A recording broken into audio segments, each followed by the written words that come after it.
Good afternoon, everyone. Welcome to the Human Experience. I am your host, Natasha Halliday, and I have the lovely Melissa Veroni Prince. Or I say it just as Melissa Veroni. Doesn't matter. Oh, I forgot to update it.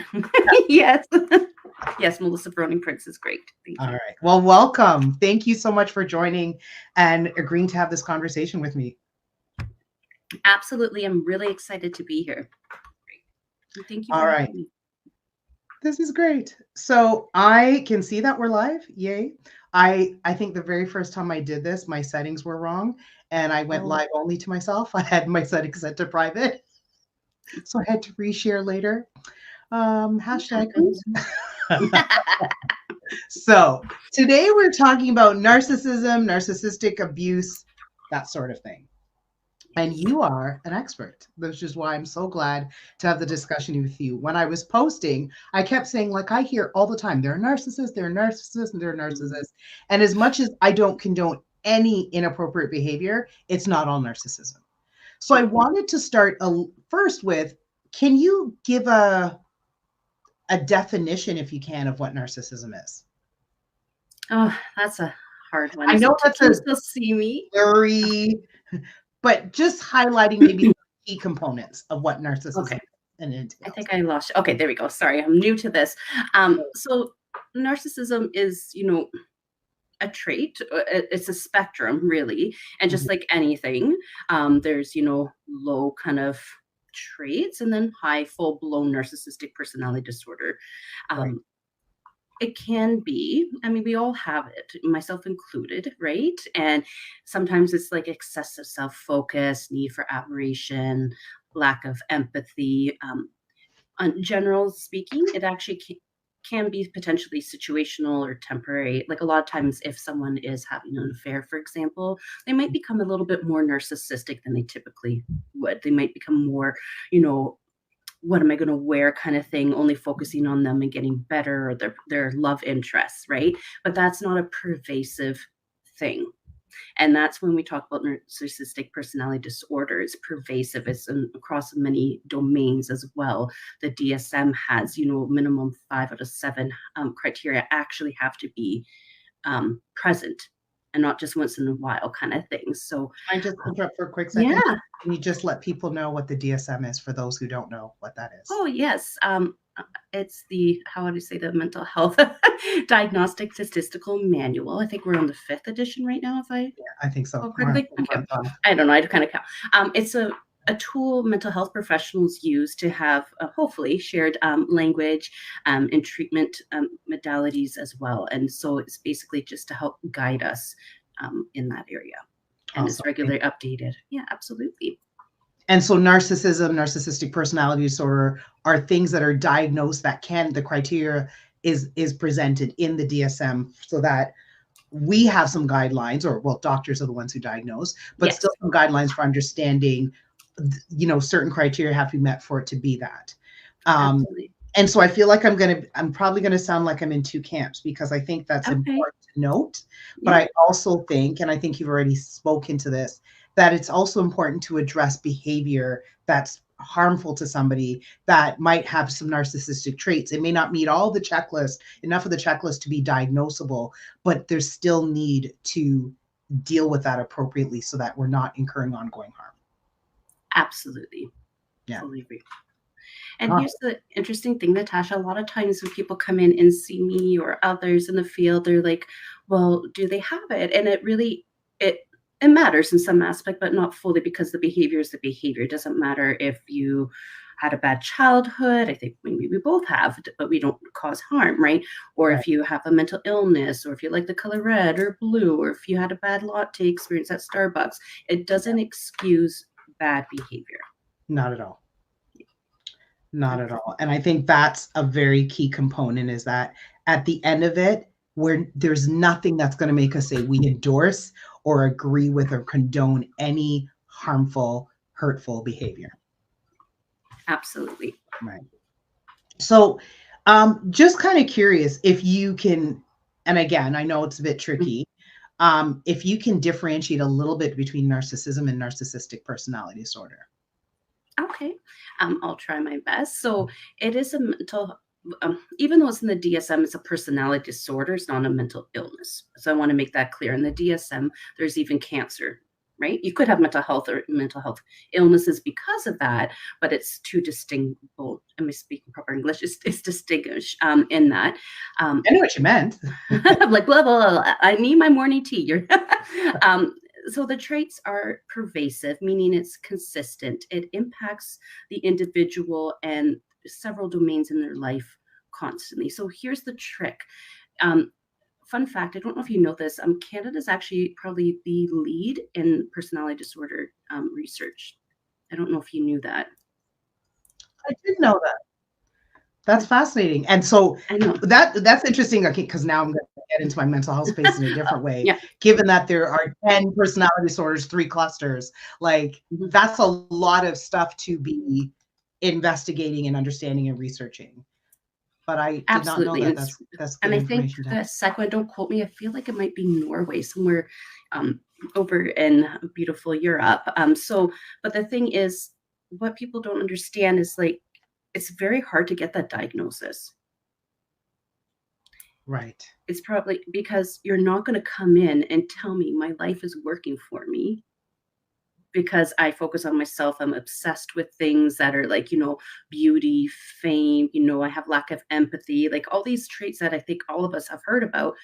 Most people don't come in and be like, hey, I think I'm a narcissist. If they do, it tells me they're usually dealing with someone who has those types of traits. Right. Yeah. So as you truth be told, yeah. Truth be told, most people know that that's not a welcomed term or welcomed label. So even if they saw some of the traits within themselves, nobody wants to go, hey, I think I'm that thing that people don't like. Absolutely. Be like, I know Dr. Romedy is trying to change the field and the language in which we use. And of course, as you know, things take time, right? And while we all have traits of everything, to be honest, I think there's an estimate about 10% of the population. There's different statistics out there about who may qualify to actually have a full-blown disorder. But to be honest, those results can't really be accurate, right? It's just like, are they the people that do come in who may potentially qualify for that are usually they're mandated. Prison has an overpopularized statistic because a lot of them are sociopathic and that as well too. And the other thing is like maybe they come in because they're on their 3rd failed marriage, or they had a communal societal blow where their image is no longer like pristine or something like that. That's usually when we see them come in. The odd time when they get older, because getting older sucks sometimes, and you're not as beautiful or as capable of what you used to be in your youth, and that could be really upsetting. But the majority of people that actually come into the clinic are the ones that are dealing with it, and you can't give them a pill, you can't give them a diagnosis because we're not treating that person, if that makes sense. And no, there's no pill for narcissistic personality disorder. I just want to put that out there. I'm sure a lot of people want to know, how do I get that? Right? Oh, we should make one and we could be billionaires. Yeah. So I feel like this next question, you're going to be like, stop asking me these questions. What's a common myth about narcissism? Great question. Oh.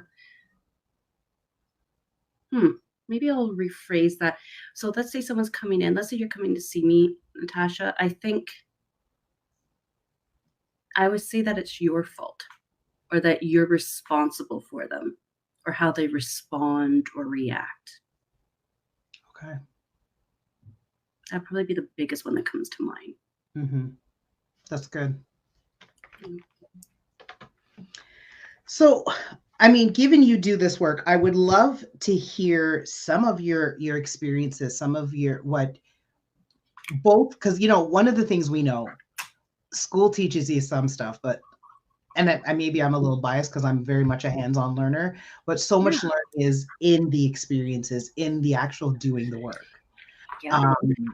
And so are there things you can draw from your experience to help illuminate and create better understanding of what it looks like, what people have to deal with, and even starting to bridge into, and then what are some of the strategies you might give somebody who might be dealing with somebody who is demonstrating some significant narcissistic traits? Oh, great questions. Okay. I'm like, I should have drank my caffeine before I spoke with you today. Excuse me. Oh, that's why caffeine has to happen in the morning for me, because I'm like, I got to be ready for the day. My order is Jesus, then caffeine. I'm there with you. I think, well, first off, I don't know, maybe I sound old. I never learned about this.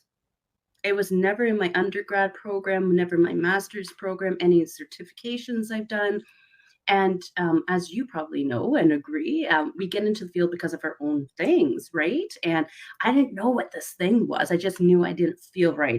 Didn't feel good enough. I had, this a stupid idea of what love was, really, right? And all these other things that were coming up. And like, I'll tell you a brief story. Like Dr. Phil, I think we know him. And they kind of tease me up here in Grand Prairie. They're like, I'm like Dr. Phil because I'm very blunt, but I have better hair. Sorry, Dr. Phil. And I don't have as many or his team. But nice person, I'm sure. But it definitely, I was watching the show. This is where I actually met one of my mentors, Dr. Carol McBride. He asked me about the Will I Ever Be Good Enough? And that's her actually prestige, an amazing program. And he had this expert on there, and the title was Mothers Who Hate Their Children. Isn't there somebody who wrote a book, I think, something about... Oh, I think there's a few books now, but I'm not sure. I think I have every book of narcissism here just to kind of see what's out there, but I think I see one. I remember a colleague tell me about one, and I feel like I started to read it and stopped very quickly, feeling like the author had so much more healing to do. And I was like, I can't love. Yeah, I just saw that. That's, I think, the one. I was like, I feel like your heart's really still quite pained, and I didn't want to walk out with... Yeah. I didn't want to walk out with fuel for bitterness. I wanted to walk out with tools to help heal. And so I actually decided not to complete the book. Fair enough. I totally get that. Dr. Carol McBride's book, Will I Ever Be Good Enough? I strongly endorse that book. I'm writing it down. And she has great training. We can always use someone. I think I'm the first level 2 person here in Canada for her treatment. And I think there was a new person before I was the sole one. I think there's only 2 in Canada that we do this level 2, the highest training she has available. But that's actually how I met her, because I was watching Dr. Phil. Like, I don't know about you, when you get ready, you have to have some podcast or something on. I was getting ready for my government job. That's how we have a love for mental health, right? And I'm like, whatever I watch on Dr. Phil will not be as bad as what I deal with today, kind of thing. And I was wrong, because I had all these like physiological reactions. I'm like, these feel familiar. And as good social workers, we are told we have to deal with her in order to serve, right?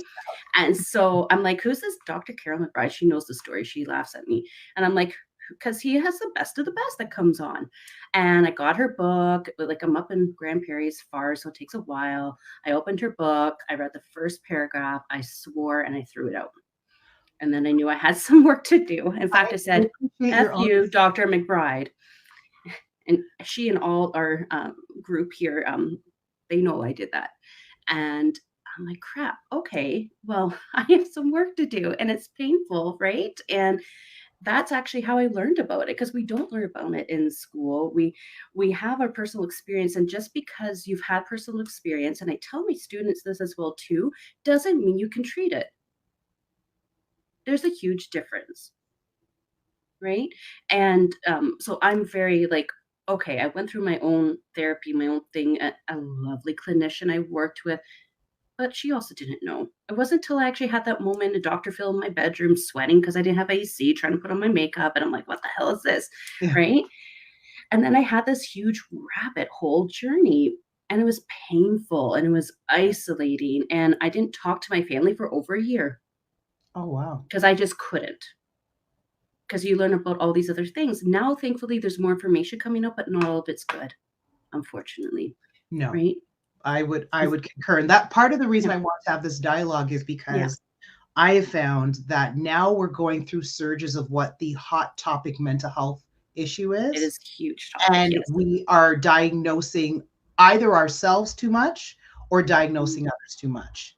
And it's leading Yes. to a lot of misinformation, but it's also, to me, pulling away from empathy and our ability to Mhm. understand the very nature of who we are as human beings. And so I have clients who probably think, what is wrong with you? You sound like you feel nice things towards the person in my life who's creating so much harm. And I'm like, no, I'm trying to give you some context to understand they're still a person too. And Mhm. not their behavior is okay, but they're still a person too. And these things don't come from nowhere. So one of the things I often try to mind myself to look at is, can I see a whole person versus just the harm Mm. here? Yeah, absolutely. And while that's helpful too, it also depends where they're at in their healing journey, right? They almost like, so Dr. McBride, one thing she said to me, and I argued with her, she's like, you have to allow them to be victims. I'm like, that's stupid. I'm all about empowerment, survivor, all this stuff. I'm pretty sure. I may or may not be her favorite. I don't know. But and I'm just like, no. And I'm like, why? And she's like, Melissa, because we were never allowed to be victims before. Oh, interesting. It hit me again. I'm like, Dr. McBride, right? And but the truth is we need to have that, because like a lot of times people that survive that, and there's 50-50. But I was raised by someone who was narcissistic, and got into other relationships and all that. So it kind of felt normal, right? But it also feels normal for me to be blamed for things. Mm-hmm. Right. And so language is very important, and how we do it. And so well-intended therapists, coaches, whomever serves, might give information well intended, like they really do want to help. Unfortunately, they do damage. And that's why I actually got these additional trainings. I have anything possible on narcissistic abuse. Like, I'm a certified personality treatment provider. I actually treat people with mainly borderline personality disorder, narcissistic personality disorder. And then, I'm also like trauma informed. I have many certificates on that. And, narcissistic treatment. I don't know how many things I've had. You see a few behind me, but it was just like, because I'm like, knowledge is power, and Mm-hmm. I don't want to do harm. I know what harm feels like, right? I had a lovely client. By the time people come see me, sometimes they've been in a relationship for 30 plus years of hell. And people want to get better. There's like, you're right, because there's a good thing, because, we're hearing more about it, and Mm-hmm. people are trying to understand what they're in. So I get it, because if we understand it, then we can fix it, right? But we can't fix them. We can only fix ourselves, if that makes sense. So that's the biggest myth. And, this one person came in, saw a coach who seemed lovely. They said they are specialists in this. I'm like, okay, what makes them that curious? I always ask, I'm sure you do too, when any client comes in, what was your experience in therapy or counseling? How was the experience? What modalities they use, just to kind of filter that out, see if it would even be a good fit. Because if they're like, oh, I really love this thing, and I'm like, well, that's not me at all, I'm not going to waste your time, right? Yeah. But this lady came, and she was in a heterosexual relationship. Unfortunately, she was with someone who was highly abusive, physical as well, and psychological terrorist is how I would describe this individual as Oh, well. what a And term. yes, I have to yes, use that. yes, absolutely. There's like this warfare that a lot of people use who have this personality style. And it's so hidden that it's so hard to, be like, hey, is this happening? Or how do I tell the police or my boss? Or like it's so hard to do. And so I kind of get the reasoning this coach or this provider, told this individual, but it actually unfortunately didn't work. This individual told this client to buy a potted plant, put it between them, purposely escalate the abuser, I'll use their words, right? And then when they throw it at her, she'll have evidence to call the police. Okay, Now let so that one sink of the in. things I'm Yeah. still learning how to do is tell my face to shut up. So I'm gonna tell my face to shut up right now. What? Yeah. And you know what? When I'm doing like traditional therapy, my face is very like poker like, but when I'm working with survivors of narcissistic abuse, I allow it. I exaggerate it so they can see it, because it's so helpful. So Yeah, on my it's face, I was like, validating, I would what the imagine. hell? Yeah. And sometimes I lay F bombs all the time. They're like, that's the most perfect word. And I'm like, okay. And at first I, saw, is everything okay? Blah, blah, blah. Unfortunately, there was an escalation. Unfortunately, that technique didn't work. Thankfully, both are okay. Um, Wow. but I get it. So people do get these things, right? And they get some misinformation. And I Mhm. totally get trying to have evidence for it because you need evidence, right? Police come, they're like, "What's your evidence?" They said a bad word to me. And now I feel like I can't leave. They're like, "Leave." Right? Yeah. Or there's so many different things. And to be honest, Dr. Romani, you probably know her. She's probably the lead in narcissistic, studies as well, and exceptional clinician. And I studied under her as well too. And you know, she herself, like I hope one day to be almost like her, but she herself says it takes me several sessions to even determine if this personality style is even evident. I'm like, she's surpassed my skills at this time, right? But it's just like, yeah, it takes time. And, I've seen a few people in my actually more sex therapy they come, which is kind of interesting now I think about it. Mhm. But it's like, how do you determine? And it's usually when they were in couples therapy, I'm like, I felt really sick. And they actually used therapy to abuse their partner further. Wow. So I became part of that dynamic. Yeah. Were you ever able to determine that that's what was happening? Eventually, yes, but that individual in particular, and it was so odd. Like they came in for sex therapy, which I'm also a sex therapist, and my training, I always, regardless of the presenting issue, what they're coming in for, if it's sex therapy or just regular, whatever, I always separate the individuals. I do my own screening. In the States, they call it DV, like screening and all that. And I ask the exact same questions, right? And then I determine. Sometimes it changes, of course. I sometimes determine, not sometimes, I do determine if it's safe to continue. And I Right. thought it was because the person lied, right? Right. I didn't know. And it was odd. They came for sex therapy. The individual wanted me to um, promote what they were doing to their partner, basically, long story short. And this person looked like she lived in a cellar. I'm not going to lie to you. Oh my gosh. And their child, just attempted suicide the night before. But the individual that came in, it was a heterosexual couple. The man didn't tell me anything because I also screened for trauma stuff, any recent stressors, other things. Yeah, that's going to mess you up. Yeah, that's going to affect your sex life. Parents, like, could you imagine? Like, yeah, I want to go perform oral sex now because my kid, like, no. But that individual said that's not relevant. I don't know why you even brought that up. Yeah. Right. And so after several sessions of working with them, and, if I was late, because sometimes, that happens, you never know what happens the session before. It's like, oh, you're 2 minutes late. You now owe me 5 extra ones. Wow. Right. Yeah. And like, interesting. No, I don't. Yeah. I Right. need a therapist with that policy.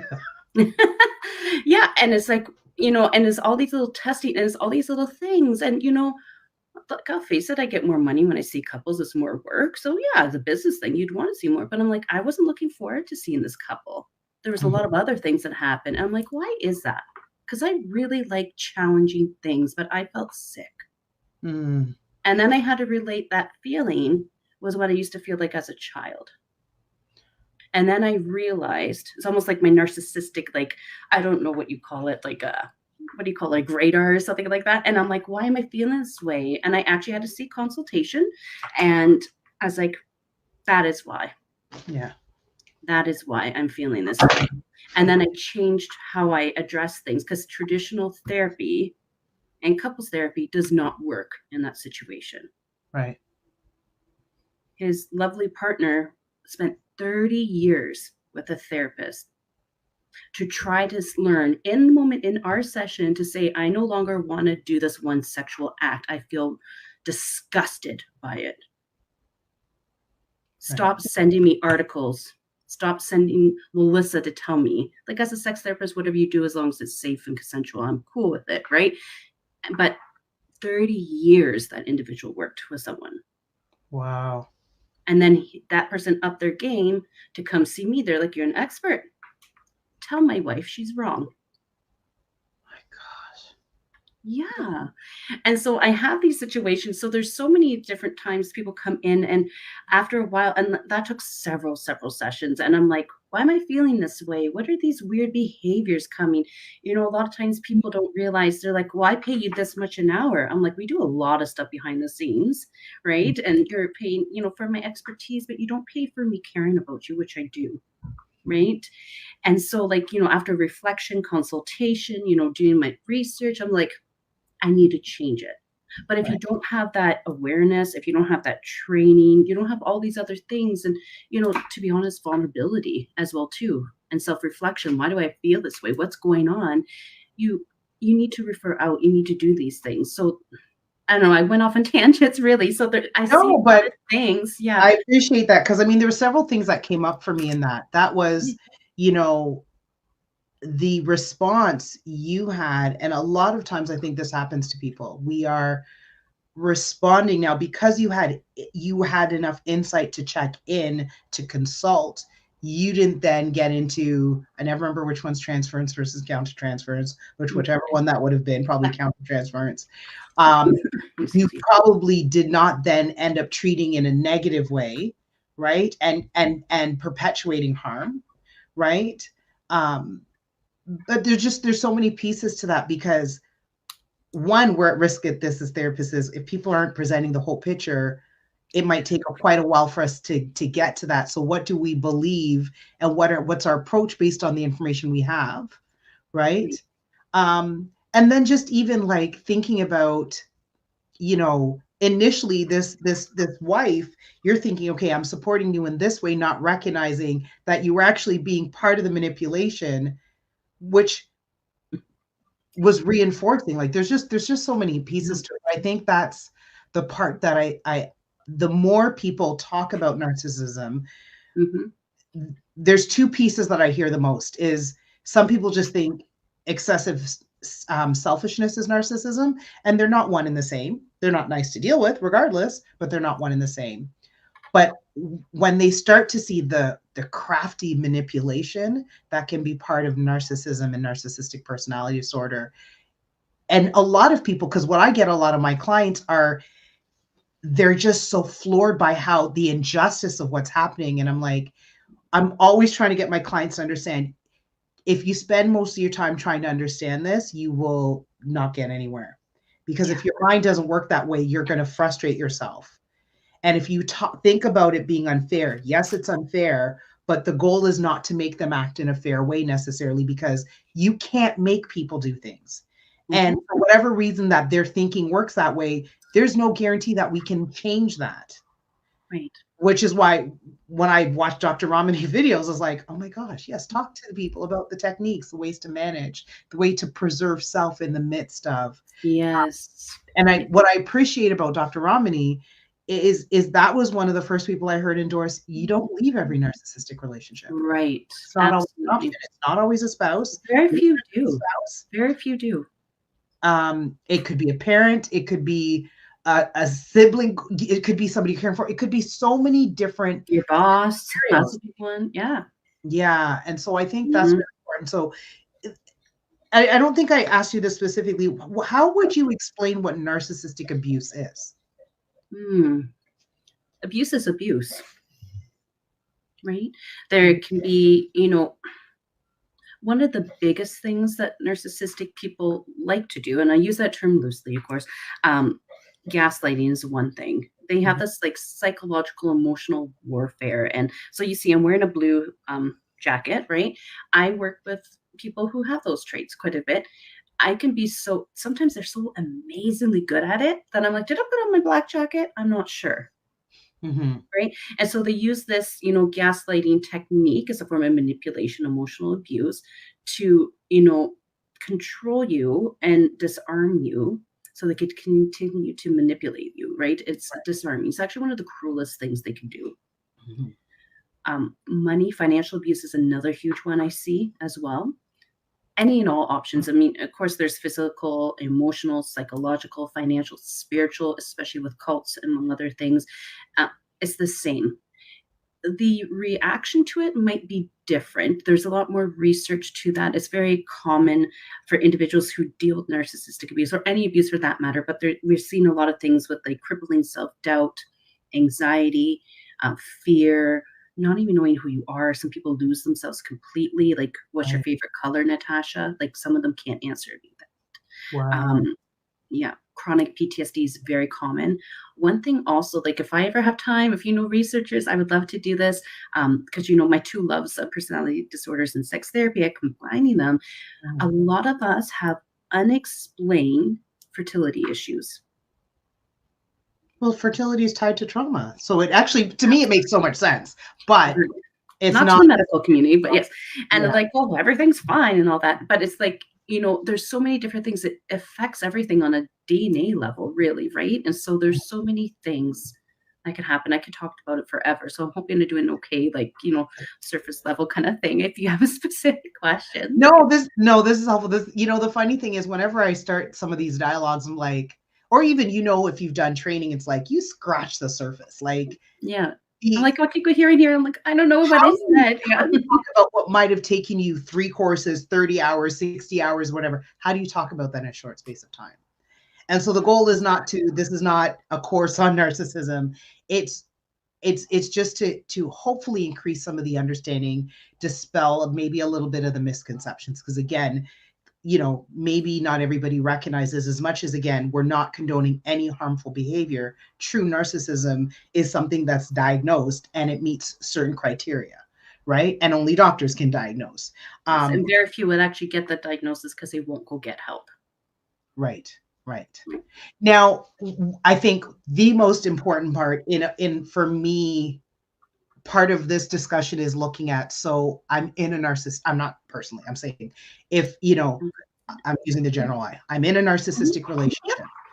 And I don't see my way out. I'm not maybe able to leave that I'm aware of, prepared to leave, wanting to leave, ready to leave, whatever that may look like.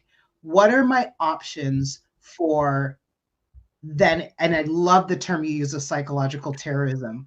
What are some of the ways that I can, in the midst of this psychological terrorism, not be as harmed? Great question. It's very individualized too, so it's really hard for me to like give specific things, and then there's like liability issues with that as well too. And I know that some of my colleagues in Africa are watching too, so there's different laws and all that are applied in the situation. And so first of all, I really appreciate you, and Dr. Romney talks about this too. Leaving is not always an option, and that's okay. It's finding how do you keep yourself as safe as possible. The biggest thing I would say, safety first. If you're in immediate danger, please contact your local authorities, whomever that may be. The second one is get qualified support that understands the hardship and the dynamics that narcissism plays. Very few of us are trained in the field for that. I don't want people to get potted plant, examples of what to do, right? I want you to be safe. Please, for the love of God, do not tell them they're narcissists. That's something I could definitely say. Do not tell them they're narcissists.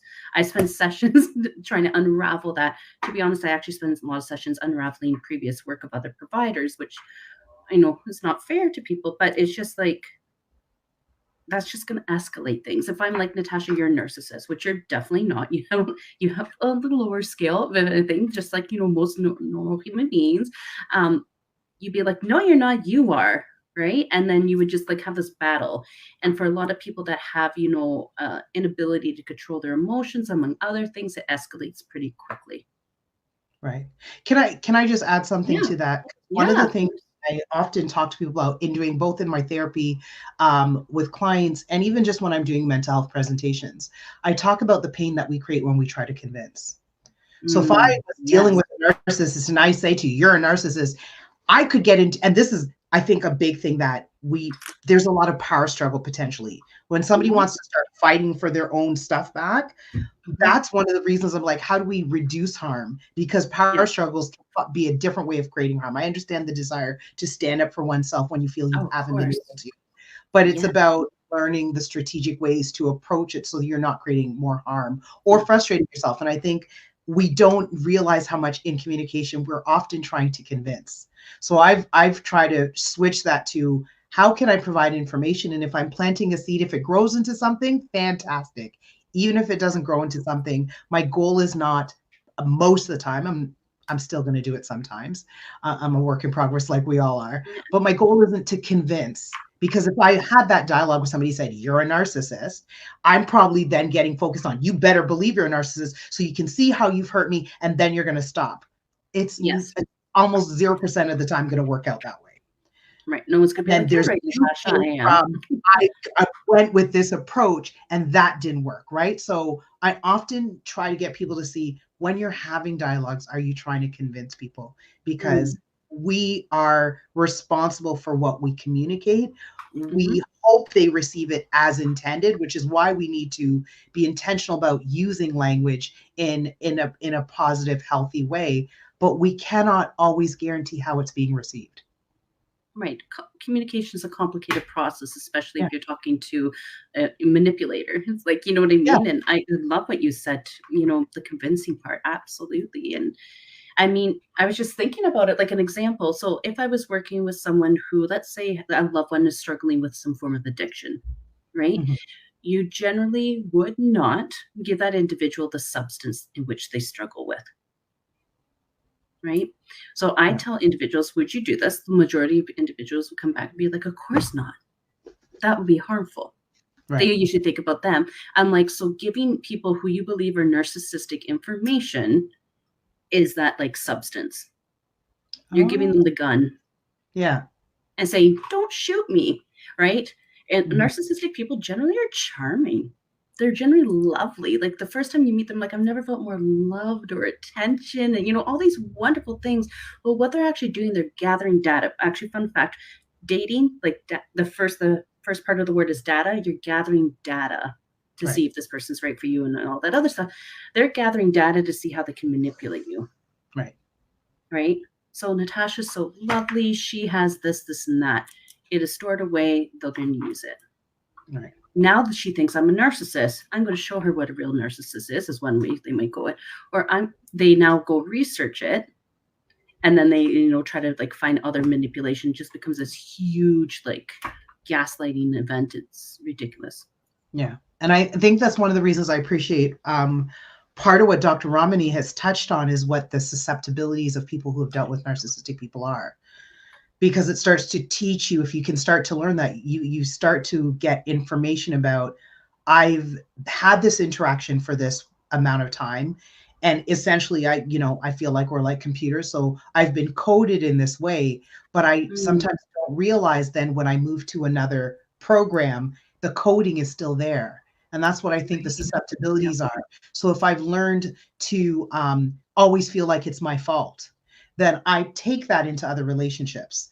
They may not be saying that, but I might hear it and interpret it that way. And so I really appreciate that one of the things that she teaches people are about, what are your susceptibilities based on having been in a narcissistic abusive relationship? It's very helpful. Yeah. It's my job to fix it. Do you remember? I can't remember. It was somewhere in the States. There was a barber that started this whole movement, #NotHisRehab. Oh, no, I didn't know that. And I thought that was brilliant because a lot of us, women in particular, are trained, you know, in society to fix people. Like, oh, they're down on luck. So you stop giving people second chances. Stop, like, you know, following your gut and all these things. So I really love how you said that, susceptibilities. And it's my job to fix them, right? It's my fault.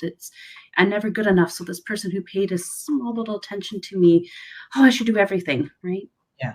And that's, I think, part of what's hard about approaching that is when we get a better understanding, if we've been in a narcissistic abusive relationship, we get a better understanding of what they're doing that's not cool. Right? Sometimes it's just easy then to focus outside, but the recognizing your susceptibilities means in the midst of knowing so much of what you're doing is not cool, I also have to look at self and see what's happening with me. So I'll give a personal example. One of the things that I learned last year was I was so used to being asked for help that I started to interpret statements as questions. So if you and I were having a conversation and you said, I'm really struggling with my marketing, I wouldn't just hear I'm struggling with my marketing. I would hear, Natasha, what can you do to help me with my marketing?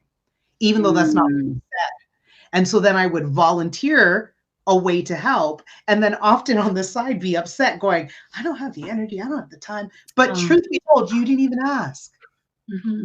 And then if truthfully you were just stating it as a way to ask me, by me not volunteering, it puts you in a position where you have to then actually ask me. But I had to learn that about myself because I was getting upset at people all the time, not realizing, girl, you volunteering for things you're not even being asked for. Take some responsibility. That's one of those, how is my coping carried into other relationships? And so I had to take responsibility for how I was misinterpreting things and then had to reevaluate my approach to that. And it's, can I tell you how much less stress? Well, that has been a game changer. Absolutely. I love that. And, wanting to be helpful is like a huge thing that people who survive this. And, the field we're in. Yeah. We're in it for a reason. Right? So I always want to be helpful, but what I didn't realize was I don't need to be helpful every time, everywhere, everyone. Yes. And sometimes there's a fine line between helping and enabling. Absolutely. Wow. Yeah. Awesome examples. Yes. And that's why it's important to actually get help. Yes, for sure. Right? Whether you leave, stay, have a combination of it. What people don't realize that, there's so many, and I won't go into the physiological stuff or anything like that, but it makes more sense for people to actually stay in abusive relationships like that than to leave. Just how the brain works and everything like that. Absolutely. So we're just like, I wish I could explain it better. We're so conditioned, however that may come to, and how it's almost like a drug for a brain. Like, you know what I mean? Like, I want to stay in this relationship. It's hard to stay. A lot of times people might feel physiological reactions, like almost like they're detoxing from a substance if they are away from this person. That the trauma bond becomes so strong and sometimes unbreakable, right? And so like, oh, I love this person, but I know they treat me like crap. I even have maybe a bruise or all this documentation to prove it, right? Because I write my notes, and that's an antidote to gaslighting, right? But when I'm away from them, I can't sleep. My stomach is in knots, and I just can't deal with that because I don't know what they're doing. I'd rather be close to the devil and know, right? And so like when you hear that, you're like, it makes sense that you'd want to be there, right? And so a lot of times people wrongfully give the advice to leave. It's not that easy. And sometimes that's not the right answer. And we shouldn't be, giving that advice. We shouldn't be judging people for that. We should be supporting people. And if you can, have like a friend group, it's kind of tricky because usually a lot of times isolation is a way in which we control people in abusive relationships, not me, but people in that situation. And having friends to be like, Natasha, I heard your partner say that. Are you okay with that? Right? Can be powerful, right? So get support with your question before. Documentation can be really helpful. Don't leave in a place in which the individual can find it, please. And, please, if there's an emergency, call the authorities, usually 911. I'm not sure what it is in other countries, but local authorities as well. So that would be the three things. Yeah. And don't call them a narcissist. Yeah. So definitely be careful of the research, and be careful of the research you do. Yeah. Yes, true. Especially because in the age of the internet, anybody can throw information online, and there's no, I mean, think about it. In our field, if we're writing an article for a journal, it has to be peer reviewed because like, you can't just throw your arbitrary opinion out there. But the internet doesn't have that as a on a general scope, right? So some key things I heard you say, that it's, safety first. Absolutely. So we're calling for help where it's an absolute risk of safety. Do not call somebody a narcissist. Yes. Right. I think what part of the alarming part of this conversation for many will be the idea of, you don't always tell people to leave. And I know, and I think I was saying to you before we went live, that I worked somewhere with a transitional worker who was supporting women who were in domestic violence situations. And I was, I was so green. I was so cute. And when she was telling me that, she goes, my goal isn't to tell my clients to leave. I'm like, no, you leave. And then I said, okay, but tell me why. And when she told me why, I was like, oh. And so part of it is, one, we can't expect everybody to leave. Right. If they're saying they want to leave, if they're thinking about it, what are the steps to leave well? So you can actually leave. Right. Right? Which means that if you are financially dependent, how do you get some financial independence? If housing is an issue for you to leave because you share housing, how do you get housing? Like I love people's hearts when they say leave, but I think these are some of the pieces that they miss. And I can imagine if somebody just catches the part where it says, you're telling people not to leave, what? Right? But it's that understanding of people will come right back if they don't really have any options.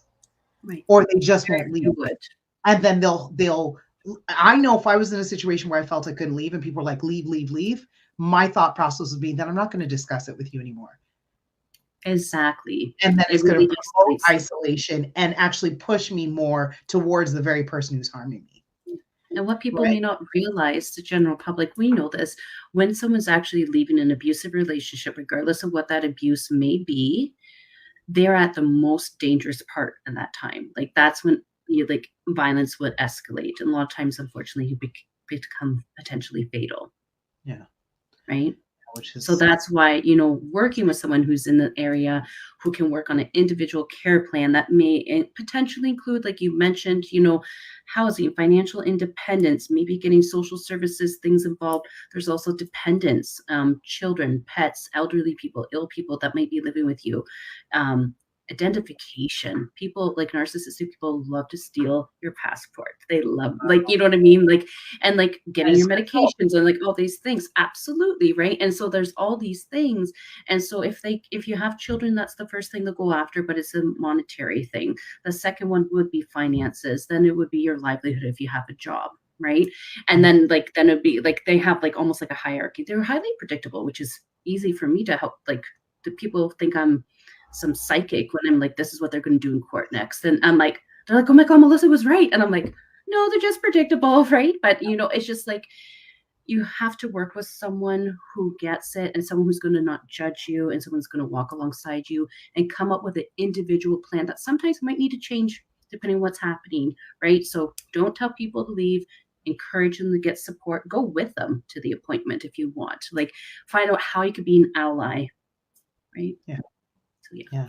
That's my little speech over here. No, I think that's really important, especially because we know from doing the work, we really got to be cautious that we're not setting people up for more harm. Absolutely. Right. Absolutely. So it's a very tricky spot sometimes to be in. I actually recall working with a client who, it took me about a year into working with this client to realize, oh, I think the spouse might have some significant narcissistic traits. But when I heard it, I didn't go to, your spouse is a narcissist. It was, I then started going, oh, so does your spouse do this? Does your spouse do this? And it was a yes. How do you know all that? And I said, well, there are some traits that seem to be kind of common with certain things. And but it was how do I provide maybe some education, but not a label. And then what was fascinating was when they felt ready to leave, they did. But so there was never the advice to leave. But it was a totally different direction than why they started therapy. It just, that kind of stuff came out as we continued in the therapeutic process. And I know in my own supervision with my supervisor, I'm like, okay, so this is the space where I get to go, oh my God, I want to tell this client to leave. Yes. No, that's not necessarily what I'm going to do. So help me to come off my little ledge and to come back to my place, because you just kind of want to scoop your clients up and hug them and be like, you want what's best for them. You want them to be safe. You don't want them to be harmed, but you also want to be professional in your approach. So I know I've kind of struggled sometimes, and I'm so grateful to be in supervised practice because it gives me a space to then get outside of my own, care for my client, that takes me to a place sometimes that makes me forget what I know clinically, right? Absolutely. We're humans too. And I'm glad you do that, right? And a lot of times, Natasha, when people come in, they're like, I determine my partner's a narcissist. I'm like, okay, right? And then they're like, so that means I have to leave. And I'm like, not necessarily. Yeah. And they're like, what? Well, everyone online tells me to leave, or some this or that. And I've done research. I'll tell you this, any person I have the honor of serving who has survived narcissistic abuse, they usually come with a whole gamut of paperwork for me, not just my intake form, which is beautifully crafted, by the way. And I'm like, oh, great information. I never thought of asking that. Some of them even come with genograms. They're not even social workers. They come with family trees down. They tell me what personality style each and every family member. Sometimes I've seen up to 10 generations. I'm like, interesting information, because they're trying to figure it out. And they're like, all this means I shouldn't leave. And I'm like, that's a highly personal decision. Mm-hmm. Whatever you decide to do, I stand beside you. Right. Right. And I just normalize that. Sometimes it freaks them out. I'm not going to lie to you. Right. But the thing is, like, there's so many reasons. So we just need to learn to, as social workers, we lean into the discomfort. Yeah. Right. And being there for them. And I'm so glad that you've talked to your supervisor too. I'm sure my supervisor's like, oh my God, again, right? But we're humans and we care about people, and, you know, we want them to have the best, but we don't determine what their best is. They do. Mm-hmm. That's a good point. Yeah. So as we wrap up, any other, like, maybe if you could add one more tip or strategy about the interacting with somebody who, regardless diagnosis or not, has very significant narcissistic traits. And any tips for just how to manage that? Because I think part of what I heard from what you were saying was we can do things that inflame, and we can do things that neutralize, and we can do things that decrease potentially. The decrease, I think, is the hardest one because it's so unpredictable, but we can definitely add fuel to the fire unintentionally. And I think that's why the techniques to me are so important, is how do we not even escalate it further? Well, you asked a hard one to end with a bang. Okay. It's so hard because there's so, like, my head is right now, there's this possibility and all these others. I think we need to get to the point, and everyone has their own journey to it, to understand we are not responsible for someone else's actions, thoughts, feelings, or behaviors. Okay. We cannot change someone. In fact, no one wants to be changed. Right. We would feel so right, be like, let's say you're throwing a fit. I'm like, Natasha, you're a narcissist, and I know because Melissa told me so. You'd be surprised how many clients would say that, even if I don't even see them, right? Mm-hmm. Don't do that, please, right? We may not be able to change what happens, but we can change how we potentially respond to that. Get the support. You deserve to heal, grow, and love. And that is possible. I don't want to say because we can't change someone, there's no hope. There is hope. It may not be what you're thinking it looks like at this particular moment. And I want people to be safe. I want people to live their best lives. That's awesome. And I'm grateful that you said there is hope.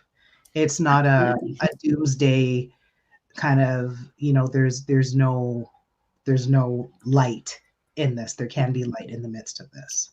Absolutely. That's why we're both in the field, right? If we don't have hope, we have nothing. Yeah, I absolutely. We gotta do this work with hope. Absolutely. Well, Melissa, thank you so much. Again, like I said earlier, I'm like, we just scratched the surface. Like, there was. I know. There's almost an hour. I was surprised. Yeah. And this is the thing. Like, I'm like, did we just start talking 5 minutes ago? Because it's like almost an hour. What happened there? But I still thank you. It's funny. I tagged somebody, and I just see that she was there. Hey, Lydia. Yes, please watch the replay. So, and the interesting thing is, I think we connected somehow randomly on LinkedIn. I think so too. I don't recall, but decided to meet on Zoom, and I was just like, child, like, we got to talk about this. Like, I was just like, I can't just keep Melissa to myself. I got to share Melissa. I was like, well, does Natasha your expertise? Yeah. Oh my goodness. So, one of the things that I love to do is just offer you an opportunity to let people know how they can find you, get in touch with you, follow you on social media, because one, like drop, even you say what your website is, so that people can, one, maybe if there's information you have on your website for those who live in the Grand Prairie area, because I mean, you and I we're a smidge a bit away, different provinces, different time zones. Yeah. But for people who might be in your area who, if they're watching and just didn't know that you existed, are now like, listen, I might need to talk to her, right? Yes. So yeah, if you can, social media, your website, I'll type in your website and then people can see it. Absolutely. Good news. So while I am here in Grand Prairie, I'm actually virtual clinic. So me and my team, and I'm actually registered in a few provinces, including Ontario, where you're at. So I have yet to do that. I'm only registered in Ontario. Ontario is hard to register in, but definitely, like I see individuals all throughout Canada. Some people are like, I don't care if you're registered, if it's like one client or something, but I see a lot of people up in the Northwest Territories, Ontario, and Alberta in particular. So if you're there, I'm happy to see you. And maybe other people on my team might have someone that they can see as well. My website is www.keepinitrealsolutions.ca. We're a little thug here, I guess. I don't know the word you say. Keeping it real solutions. Oh, it's so funny because I've already used it. So like it popped up from memory in my phone. I was like, we keep honestly, we keep it real so you can heal. Like, so that's like KEEPNIT and then real. Okay, just wanted to make sure. Yeah. And you can follow me on Facebook. What's on my LinkedIn? I think it's my name, Melissa Veroni Brands. I can send you all the information as well too. Sure. I also have some articles on the Brains magazine. I am writing a chapter in a book that's coming out soon about this issue as well too. So I'll send you all that information as well. I'd be happy to help anyone. Yeah. Yeah, because this is, I find that I'm ending up in more and more discussions about this. But it's important for me to then look at how do we have informed discussions. I love when people ask me questions. They're like, okay, Natasha, from your perspective as a therapist and as a mental health clinician, what do you know? Because otherwise, sometimes I feel like people are trying to tell me, I'm like, where'd you get your information from? And I know I'm guilty of this. I've watched the odd video and wanted to change something in my health regime because I watched one 20-second video on Instagram. Yeah. And then I'm like, Natasha, is that really enough information? So I think sometimes we're so used to receiving information that we don't necessarily vet the validity of that information. And that's why I was like, do some research, talk to the pros, get that kind of information. Absolutely. Yeah. Well, thank you so much. Please send me all the contacts. Most people give me feedback that they often watch on the replay. So I know that I don't tend to live while I'm on. And then it's often the replays that I'm getting the most feedback from. People are watching it later when they can. Okay, great. Yeah, send it to me. I hope they find it helpful. And if they have any questions, I'm happy to help. And to be honest, Natasha, it's been an honor. And I'm like, oh, the prestigious Natasha who wants to talk to me and stuff like that. No, this is great. I was so looking forward to it. And I think, you offered some valuable information. Like I said, we scratched the surface. This is something that could be done in a series. There could be, I think there are podcasts that are solely about this topic, right? And understandably so. But definitely, because I call it the human experience, I just want to examine different things that come up in our experience as human beings. Absolutely. And I love that. And please, anytime if there's anything I could do to help you, I'd be happy to. Awesome. Thank you for having me. Have a wonderful afternoon. You and too. weekend. Take care. Bye, everyone.